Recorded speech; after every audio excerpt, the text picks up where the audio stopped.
Hi, I'm Mike DiVirgilio, and for those of you who know me or may know me, I've been around this industry for quite a while, almost 50 years. Today, we have with us Mr. John Atkins, President of Global Container Terminals USA, to speak about issues that he sees facing the industry and his company. So I have a first question for you, John, kind of a two-part question. Sure.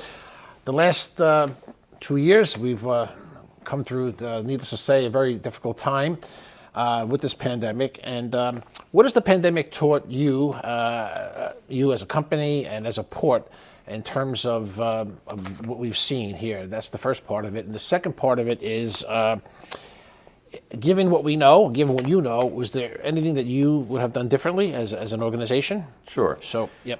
I think what we've experienced the last 2 years, what all of us have learned, is how important collaboration and information sharing is.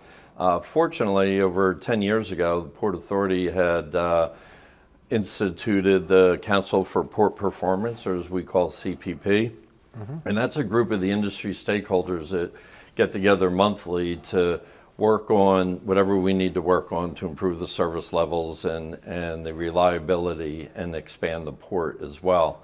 So that was a good framework that we had in place. But, you know, as we got further into the pandemic and therefore congestion and all the service issues that came with, because we were in unprecedented times, you know, not only was the CPP helpful in collaborating with all the industry stakeholders, we actually took the monthly meeting and then we were meeting every 2 weeks. On top of that, or in addition to that, the Port Authority and the Marine Terminal operators implemented a weekly phone call where we would get on the phone every week and spend 2 hours on the phone with the two groups to be able to work through what did we see last week, what can we change, what are some of the issues, what can we improve upon.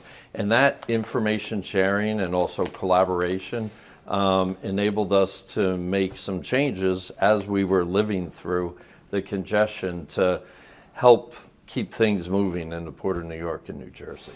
Right. Well, and to the second part of your question, what would we do differently? They were such different times. There was no playbook for what anyone was going through. And that's not unique to just Port of New York, but all ports. Yes. Such unique times. The only thing, if we could go back and improve upon what we did, is, you know, maybe faster. If we got to a faster point of getting groups together and to collaborating, we think we were ahead of it to begin with, but to be even further ahead of it would have been even better. Yep, thank you for that. So, having said that, what we've gone through, what you've gone through, where we are now today, is today normal? Are we in, or is this the new normal? Can we expect what we had the last few years to continue on? It's opened everybody's eyes, what we've just gone through. I think what it has taught everybody is we have to expect an even new normal on top of what our new normal is. In other words, we're going to have to plan into the future, take action now for what we need to do to be able to handle cargo swings like we see.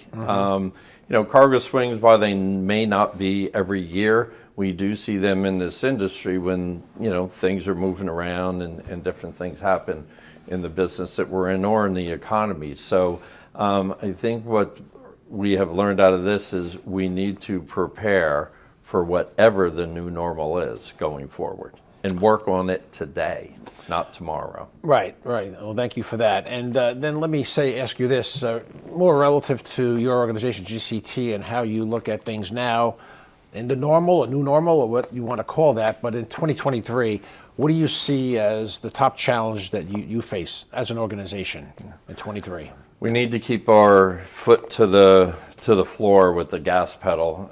We need to continue, you know, whether it's our organization or other stakeholders in the port, we need to continue to invest in infrastructure. We need to continue to invest in our people. You know, working with NYSA, we as an industry are bringing on additional union members because of, you know, the volumes that we're seeing. So we need to keep with that. You need to keep training and refining and looking for, your new management company employees. We need to be looking forward and keep building upon information, not just gathering, but information sharing with the other stakeholders. So this is the time while we're in this, what we say is a lull, to make a lot of progress on all those critical items as we move forward. And if I may interrupt just with that point you made about the lull. So we know that the last 2 years, especially the last year, the cargo volume, the surge in volume has been tremendous for lots of reasons. And you mentioned the word lull.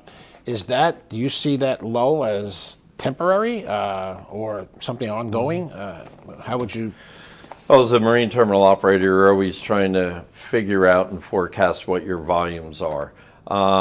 Years ago, maybe it was talking to your ocean carrier customer, but we've all become more sophisticated where now marine terminal operators are dealing directly with the BCOs and the shippers and the cargo owners. Right, and the ones that we have spoken to in the last probably 60 to 90 days looks at this kind of depression or lull that we see as a resetting of inventory levels and things flushing through the system now that the economy is quieted down, plus, with people concerned about next year where the economy will be. So I think once, things settle through and water seeks its own level through this, then we get back to more systemic, steady traffic patterns.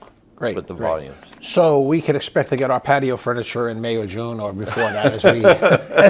Yes, for next summer. That's good. That's good to know. So if I may ask you a couple of questions, again, specific to your organization. And by the way, for those of you who know, GCT USA consists of 2 facilities, one in Bayonne and the other in New York, called GCT New York. So regarding the Bayonne facility, some years ago you semi-automated the facility. How do you see that? Has that been a benefit to you? Is that? Yes, very much so. In 2014, we implemented some semi-automation in our yard RMGs.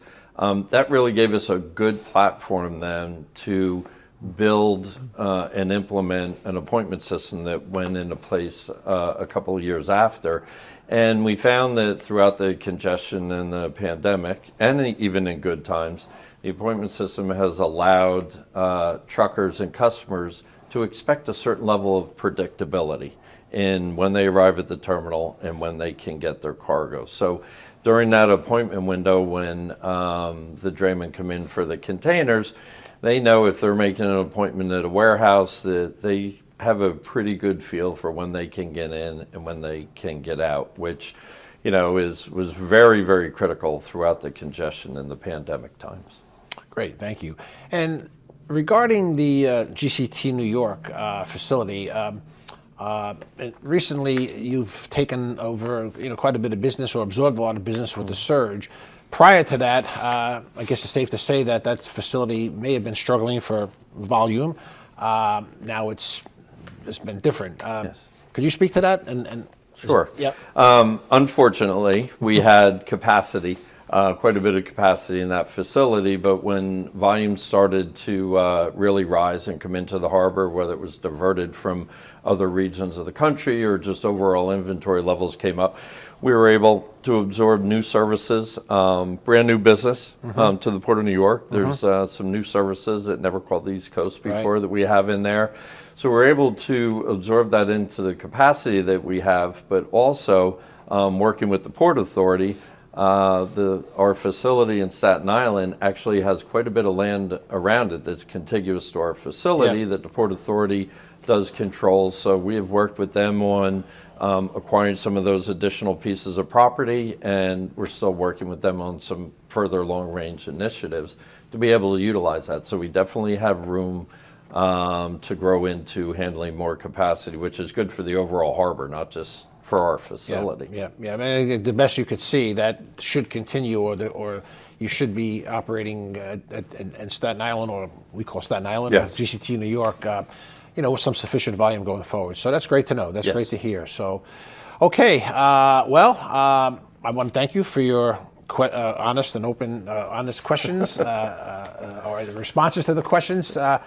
for today, and I hope that you all would appreciate what John had to say, and we thank you very much.